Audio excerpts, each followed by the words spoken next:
시원소설에 1년 동안 찬양으로 하나님께 영광을 올려드린 우리 시원소설 예수님 한번 경례 박수 한번 하겠습니다. 이 시간 여러분들 서로 한번 이렇게 인사하겠습니다. 1년 동안 수고 많으셨습니다. 1년 동안 수고 많으셨습니다.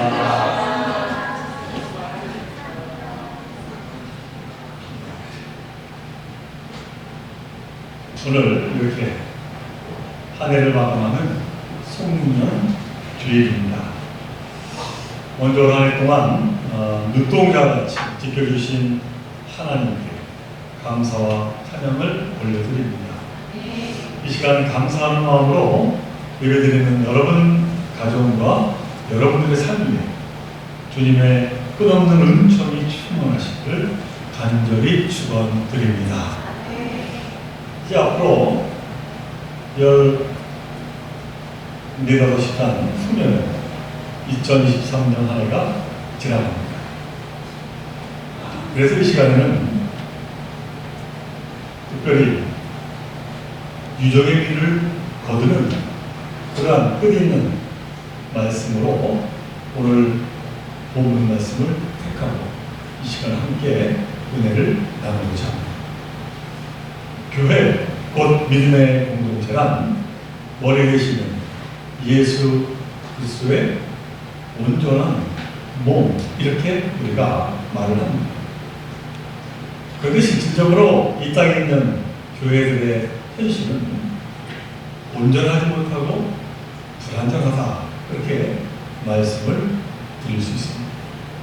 이는 초대교회도 마찬가지였습니다. 그래서 이 사도행전을 우리가 읽어보면 알게 된다면 이 처음 초대교회도 소망과 은혜가 그 교회 안에 있었지만 반면에 그 안에는 원망과 불평 그리고 분열 또한 있었음을 성경은 우리에게 말씀합니다. 예를 들면 사도행전 6장 1절에 나와 있습니다만 헬라파 유대인 과부들이 매일 받아야 할 구제에 빠지는 일을 겪으면서 히브리파 사람들을 원망하기 시작을 하고 있습니다. 그러니까 이 초대교회의 분열은 외부의 박해만이 있었기 때문만이 아니었다라고 하는 것이죠. 초대교회의 분열의 모습은 사소한 내부 문제로부터 시작되고 있음을 사도행전은 기록하고 있습니다. 이처럼 우리가 살아갈 때 원망이라고 하는 것은 참으로 무서운 겁니다. 원망이 시작되면 그동안 별 문제 없던 것들이 문제로 여겨지기 때문입니다. 그리고 이것은 원망은 전형성이 있습니다. 그래서 원망하는 마음이 생기게 되면 다른 사람에게도 영향을 미치게 됩니다. 그러니까 이 원망이라고 하는 것은 우리 마음속에서 시작되고 그 원망을 다른 사람과 나누다 보면 불편과 불만으로 드러나게 된다라고 하는 것이죠. 이 이스라엘 백성들도 광야에서 작은 원망을 시작으로 불평이 일어나고 그 결과 하나님께 노여움을 서서 40년 동안 광야 생활을 그들은 해야만 했습니다. 그러나 참으로 놀라운 사실은 이 초대교회의 사도들과 성도들은 교회의 이 내적인 원망, 갈등이나 분열로 발전시키지 않았고 오히려 성장과 성숙의 계기로 삼았다라고 하는 것을 우리가 보게 됩니다. 사도행전 6장에 나오는 이야기입니다만 이 교회는 내적인 갈등 앞에서 7 집사를 세웁니다.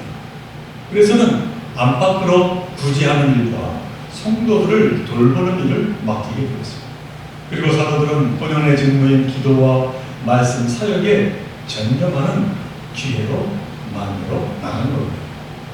그러니까 이 초대교회는 이 교회의 문제를 해결하기 위해서 집사라고 하는 직분을 세웠다라고 하는 것이죠. 그런데 이 집사라고 하는 이 단어는 구제라고 하는 뜻의 디아코니아에서 나왔음을 보게 됩니다. 그리고 이 단어의 원뜻은 먼지를 일으킬 만큼 뛰어다니다, 열심히 일한다 라고 하는 뜻입니다. 그러니까 교회를 위해서 열심히 섬기고 일하는 자들로 집사를 세웠더니 교회가 안정되어 갔다, 그렇게 우리에게 말씀하고 있는 것이죠. 이처럼 교회의 집사, 더 나아가 이 직분자들은 교회를 든든히 세우는 너무나도 중요한 존재들이다 라고 하는 것을 성경은 우리에게 말씀을 하고 있는 것이죠. 그리고 또 하나 이 흥미로운 사실은 이 초대교회 7 집사의 이름이 스데반, 빌리, 도로보로, 니가로도, 디몬, 바베나, 니골라들인데 이들 그 모두가 헬라식 이름이었음을 우리가 보게 됩니다. 그러니까 이 교회를 위해서 세운 7 집사를 모두 교회 안에 소수파인 이 헬라파 유대인들로 세웠다라고 하는 것이죠. 다시 말해서 헬라파 유대인 가부들의 차별로 인해 불거진 문제들을 해결하기 위해서 바로 그 헬라파 유대인 중심으로 집사를 세우고 교회를 다시 세워 나갔다라고 하는 겁니다. 그랬더니 초대교회에서 일어났던 원망과 불평은 눈독듯이 사라지고 건강한 교회를 만들게 되었습니다. 사도행전은 우리에게 말씀하고 있는 것이죠.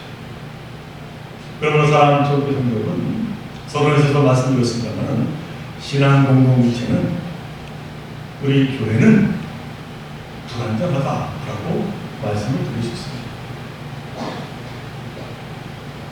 이 교회를 처음 나온 분들이 종종 착각하는 것은 교회는 거룩하고 성숙한 공동체가 아니다라고 하는 것이죠. 서로 형제자매라 부르고 성도라고 부르지만 불완전한 것이 교회입니다. 왜냐하면 교회는 참으로 다양한 사람들이 모인 곳이기 때문입니다. 그래서 저마다의 형편이 다르고 저마다의 생각이 다르고 저마다의 신앙, 색깔이 다릅니다. 그러다 보니 크고 작은 충돌이 일어나게 되는 것이죠. 근데 사실 인생살이가 그렇지 않습니다. 서로 죽도록 사랑한다는 누구도 살다 보면 사는 일이 많습니다. 이처럼 예수 그리스도를 믿는 사람들이 모인 곳이 바로 이 교회이지만 주님의 마음에 이르기에는 갈 길이 사실 먼 것 같습니다.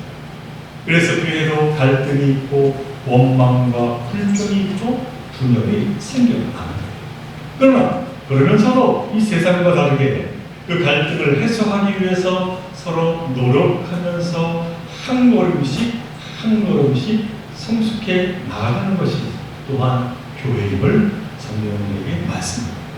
그렇게 바로 거룩한 주님의 몸된 교회라고 부르고 그 교회를 우리가 세워 나가 하나님께 영광 올려드리게 되는 겁니다.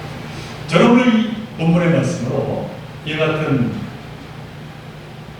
말씀을 함께 기억하면서 고린도전서를 지켜보았습니다. 근데 이 고린도전서에 나오는 이 고린도교회도 예외는 아니었습니다. 한마디로 고린도교회는 말썽 많기로 이름난 너무나도 문제 많은 교회였다라고 하는 것이죠. 아마 이 초대교회들 가운데서 가장 말썽이 많은 교회를 뽑는다면 바로 이 고린도교회를 단연 1순위에 속할 정도일 것입니다. 그런데 거기에 그럴 만한 이유가 있었습니다.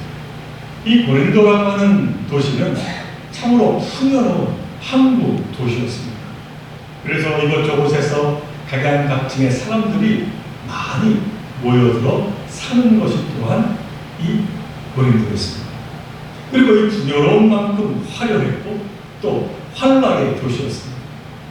아마 여러분이 학교 다닐 때 서양의 여러 건축 양식에 대해 들어봤겠습니다만 이 고린도 양식 하면은 굉장히 화려한 문양의 특징입니다.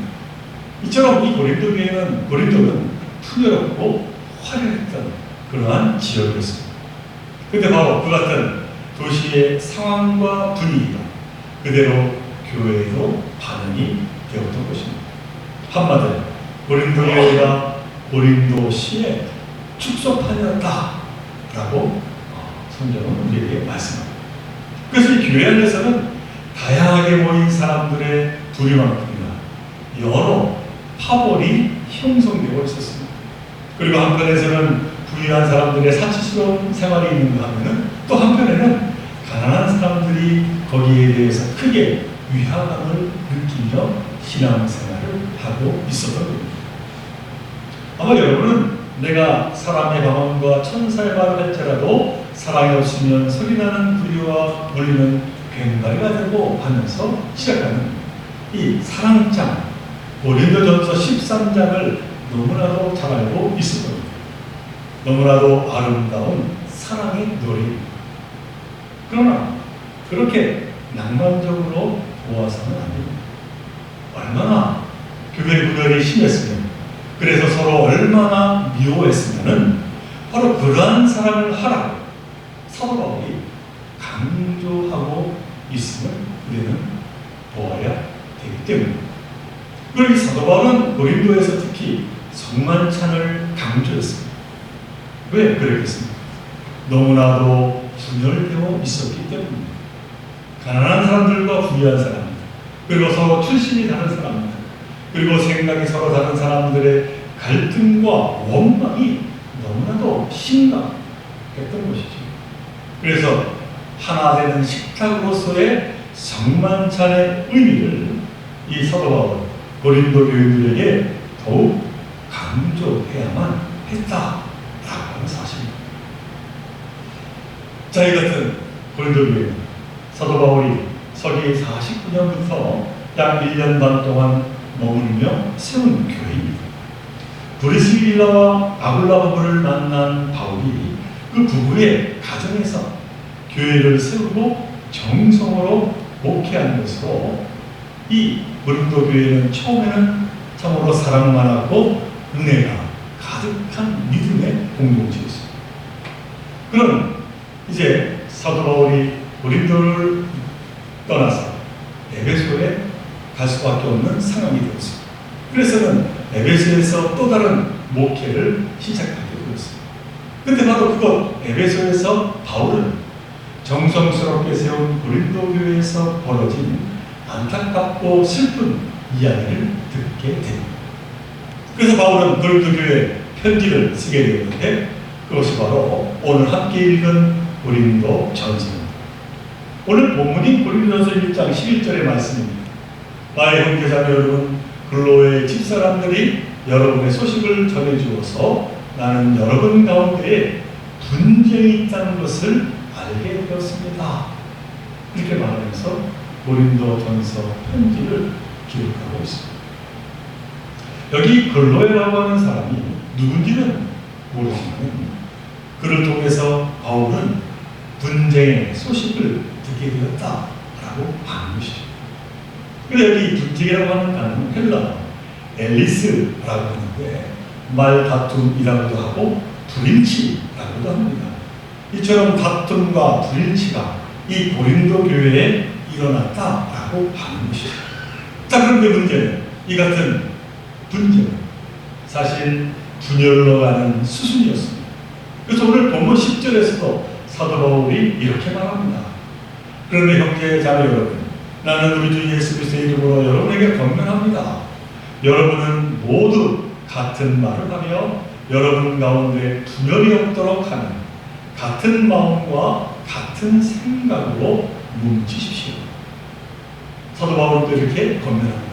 12절의 말씀, 다름이 아니라 여러분은 저마다 말하기를 나는 바울 편이다, 나는 아볼로 편이다, 나는 게바 편이다, 나는 그리스도 편이다 한다고 합니다. 그러니까 이 고린도 교인들이 서로 나뉘고 분열되었다는 것이죠. 아니 왜 이런 일이 고린도 교회에 일어나게 된 것입니다. 물론 바울이나 아볼로나 베드로가 나서서 만든 분파가 아닙니다. 분열이 아닙니다. 교인들이 스스로 만든 것이죠.